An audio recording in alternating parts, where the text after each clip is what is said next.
So hello everyone, in today's video we are going to understand the poem Sailing to Byzantium written by W.B. Yeats in 1927. Okay, so he was born in 1865 and he died in 1939. From this age, you can understand that in 1927 he must be an old person. Why I'm giving you this fact? Because this poem is about the age old, okay? And you will relate to this. Why W.B. Yeats finds that the young people are no more able to understand the world as they understand, and though this world belongs to the young people.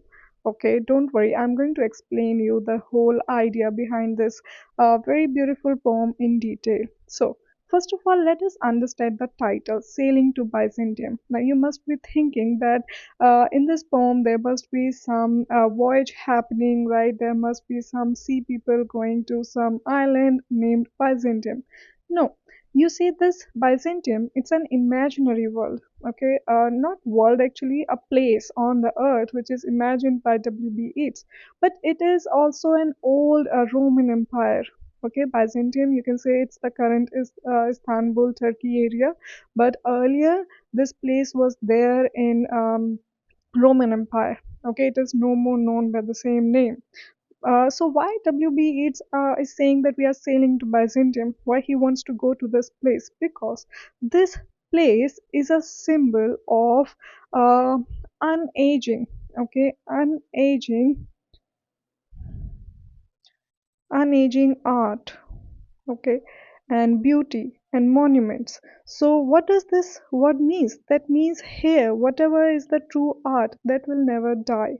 Okay, the concept of beauty will never die, because in the real world where he is living, that world belongs to the young people only, okay, who don't know that where they will also die soon. Okay, everything is moving towards that death.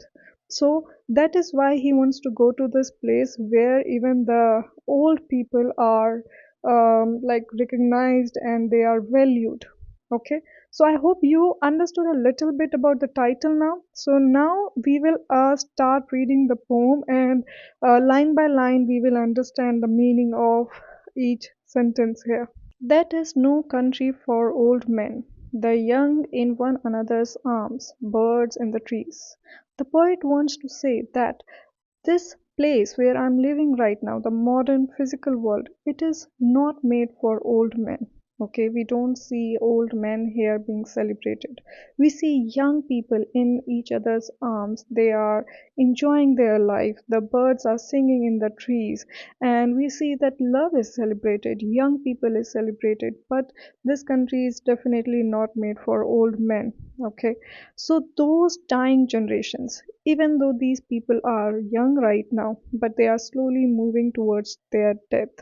Okay, the salmon falls, the mackerel crowded seas. These two are two types of fishes that are mostly found in crowded, like in crowds. So you must have seen the mackerel fishes a lot of times. They are mostly in one group, huge group. They are found in the seas. That shows that they are also showing the life inside the water. Fish, flesh, or fowl comment all summer long. So whether it is water, fish represents water, flesh represents land, and fowl represents air. So whether it is in water, land, or air, everything is busy celebrating the physical life.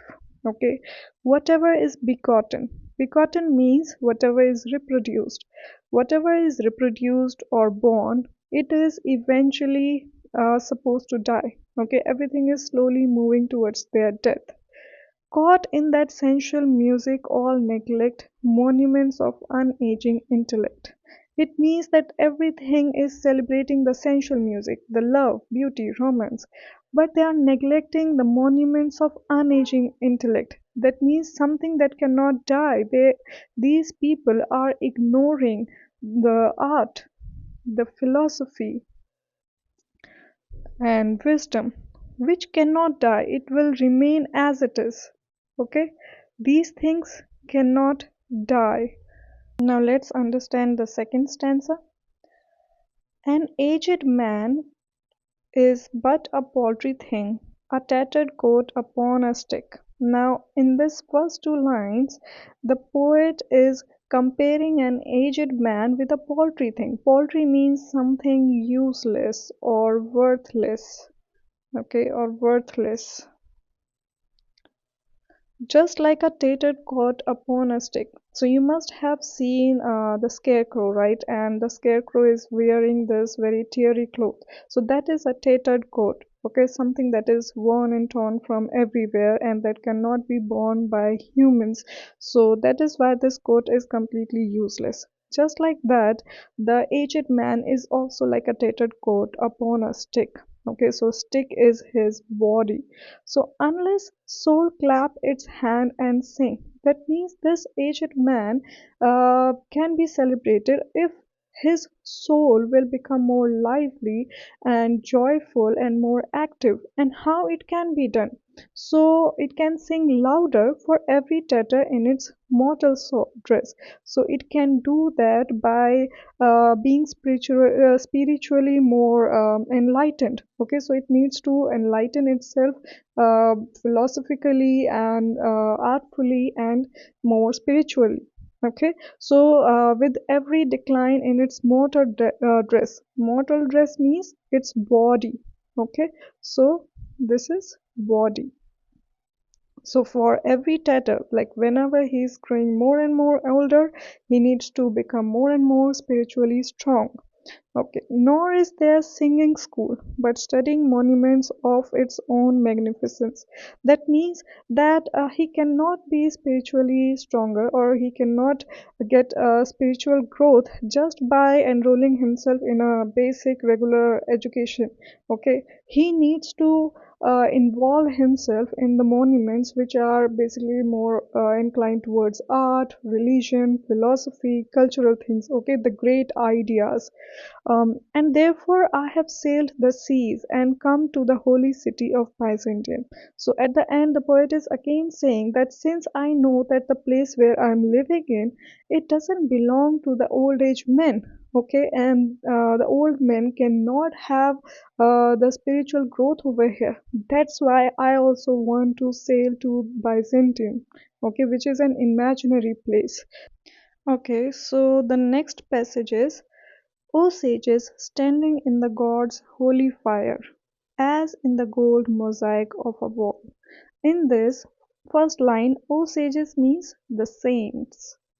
Okay, so the poet is addressing the saints over here and he is saying that, O sages who are standing in the God's holy fire, that means they are somewhere in the eternal world. They do not belong to this world because they have that spiritual knowledge already, they have attained it.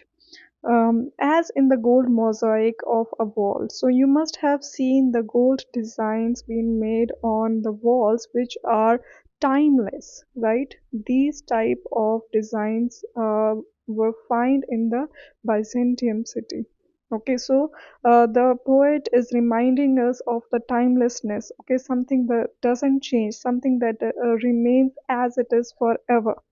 Come from the holy fire. Okay, so come from that eternal world and burn in a gyre. Gyre means something spiral. Okay, spiral like this. So move in a spiral, come from the holy fire and be the singing masters of my soul. That means be my teacher, teach me the eternal knowledge, the spiritual knowledge. Consume my heart away. Okay, that means whatever I am here right now in my body, just accept me with full. Okay, consume my heart away means whatever I'm having here, I don't want to belong to this world. I want to be yours, so that whatever you know about the spirituality, the art, the philosophy, I can also attain the same amount of knowledge. Sick with desires. Okay, so my heart, it is sick with so many physical desires that is there in this my world. Okay, I don't want to belong to this place. And fastened to a dying animal, no matter how much pain I will go through, it's okay. I want to be with the same level of yours. Okay, I want to know so much about your eternal world. it knows not what it is, and gather me into the artifice of eternity. So my body, my desires doesn't know what it is. That means it is full of ignorance. Okay, so I want you to gather me and give me the long lasting knowledge of spirituality, of philosophy, and of art. So the next passage is: once out of nature, I shall never take my bodily form from any natural thing. So, in this first line, once out of nature, it means this world where I have taken birth, I'm growing old, and I will die one day, right? Once I am out of this natural cycle, I shall never take my bodily form. So, that means the poet wants to say that he doesn't want to be in this physical body again. Okay, he doesn't want to be trapped in this physical body again, but such a form as Grecian goldsmith. So he wants to say that I want to be in such a form like a Grecian urn. Okay, so you must have seen the Grecian urn, and there is a poem written on Grecian urn by Keats as well, John Keats, right? So it's an art piece. It's so beautiful, right? And it is preserved, it is long lasting, it is permanent, and it is perfect. So he says that I would like to be in such a form, okay, which is of hammered gold and gold enameling. So gold enameling is done on this. It's like so beautiful, so perfect, so much hard work has been gone on it. So it's a piece of beautiful art. So it will keep a drowsy emperor awake with its beauty. Okay, it will keep the drowsy emperor awake with the beauty that it has got, or set up upon a golden bough to sing. So, or make our poet a bird who will always be there on the branches of trees. Okay, and these branches are golden. So, the poet would like to sing for whom? To the lords and ladies of Byzantium. So, the bird, this poet wants to be a bird who would like to sing for the poets, for the lords and the ladies, or we can say for the people of Byzantium, of what is past or passing or to come. So the bird wants to sing what has already gone, what is happening, and what will about to happen, but the bird's voice will remain timeless. Okay, so it will keep on telling about the arts, philosophy, and the true knowledge, the real philosophical, the spiritual knowledge to the world. So I hope you have understood the core idea behind the poem, what the poet wants to say. Okay, so the poem was very beautiful, it was interesting, and yeah, it gives us new ideas and concepts. So if you have seen the video till the end and you understood the explanation of this poem, do give me a like and also subscribe to this channel if you haven't already done so. And also do let me know in the comment section whether you like the explanation in the English language or not. Okay, I don't know how many of my viewers are from the Hindi heartland. If you people would prefer it more in Hindi, I will make the videos in Hindi. If you people will like it in English language, then I don't have any problem to make it in English language. But I want you people to watch my videos in whatever the language you people like. Okay, so see you in the next video. Till then, take care. Bye bye.